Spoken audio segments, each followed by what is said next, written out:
Trek Martin here with Peace Corps Ghana, May 2017. I'm here with Drew. He's my fellow Peace Corps volunteer. He's leaving with me in the morning, and I have some questions for him about why he's involved with Peace Corps. So, Drew, how are you feeling about what's to come? Well, good morning.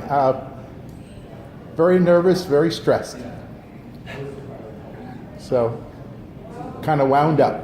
How long have you felt nervous and stressed about this? Probably since Friday.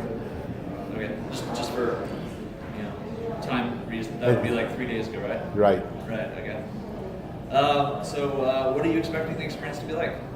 Well, I'm expecting to be able to do some good and educate people in math. I want to become part of the community wherever I'm put, and make an impression upon people from Ghana that is positive and is a credit to our country. So is patriotism part of your motivations? In a way, yeah, I don't consider myself a patriot, but I love my country, and having lived overseas for a long time, I appreciate what we have here. All right, tell me about yourself. What makes you qualified to be a Peace Corps volunteer? Well, I was asked to teach math, and like most of us here, I think there's a lot of math teachers, that's kind of like water off the duck's back, especially just for junior high school level, which would be like Algebra 1, Algebra 2, and Trig. So that way I feel qualified. I have taken a couple of graduate level primary school education courses to help me understand what it's like to teach young people, because I have no experience that way otherwise. So I do, and I feel like my effort to get to know the people of Ghana will be successful in the long run. Is the age of your students one of the things that makes you nervous? No, not the age, but the fact that I've never taught any students from K to 12 at all. I've never had to manage a classroom before. I've done a lot of teaching in the business world, but that's teaching employees and adults. That's a whole different kettle of fish. So I'm hoping to be a better teacher a year from now than I am right now. Yeah, me too. All right, so what's one strength about yourself that makes you believe you'll succeed? I'm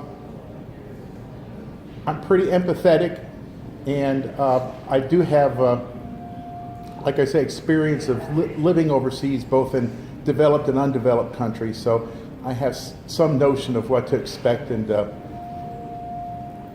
think that'll be helpful. Have you worked with people from the area before? No, I've never been to Africa. Oh. Do you expect that there's going to be similarities between your experience and in Africa? Well, I don't know about the people. I do know a lot of people from Ghana that live up by where I live, and they're wonderful people.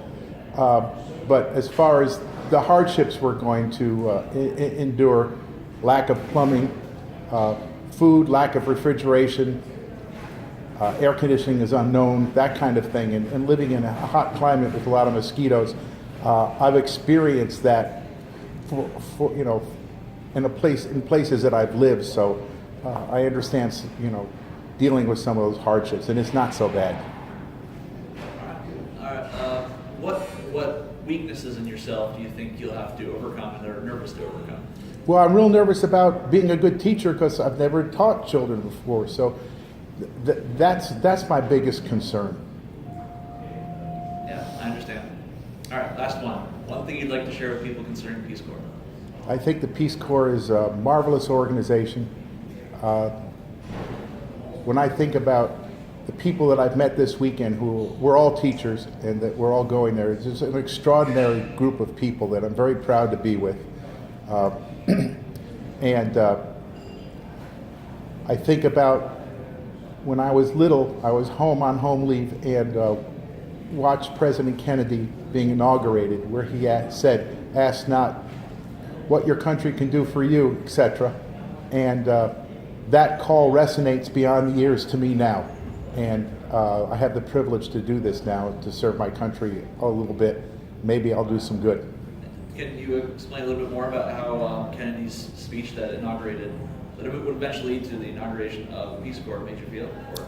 Well, yeah, because he started it, and if you go online, you can hear him talking about starting it and everything, and all the steps that were involved.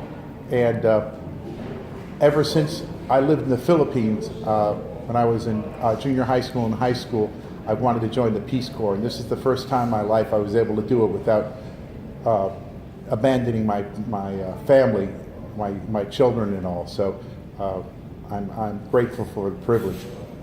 All right. Thanks, Drew. Thank you very much. All right. Bye, everyone. Cheers.